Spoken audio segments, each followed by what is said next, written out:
You know, it's funny. The Republicans, dare I say the Trumplafucks, truly revere Ronald Reagan. I mean, they worship Ronald Reagan. They see him as a beacon of light, a mentor for the things they're doing today.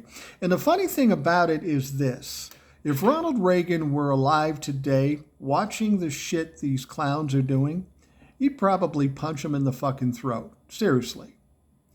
Now, I remember Ronald Reagan as President of the United States. In fact, 1980 was the first year I voted for a president, and I voted for Ronald Reagan. Yeah, I know that was a dumb idea, but I was a dipshit young kid. I had more testosterone than intellect.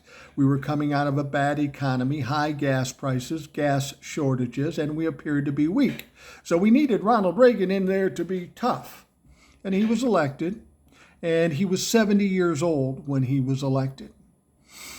He did his fucked up stuff trying to hurt this country, and he certainly did, and we're still feeling the effects today. But when he ran for re-election, he was 74 years old, and people don't remember this.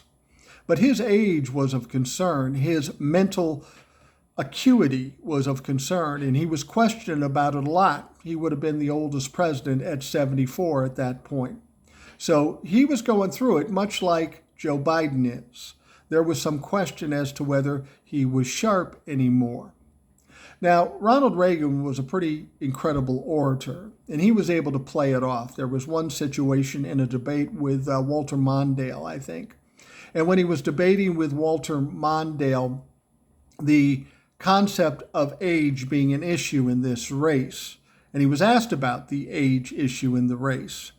And Ronald Reagan, in his inimitable way, said, well, I understand age is an issue in this race, but I won't hold my opponent's youth and inexperience against him. That's actually funny and a way to play it off. And he was sharp in that sense. But there are still some concerns. He's old. Is he thinking straight? And then after he left office, there was a lot of talk and even a lot of evidence that toward the later years of his second term, he was literally in the throes of dementia. He was not of sound mind. Nancy was propping him up. The Republicans were propping him up like a fucking puppet. That's what was going on.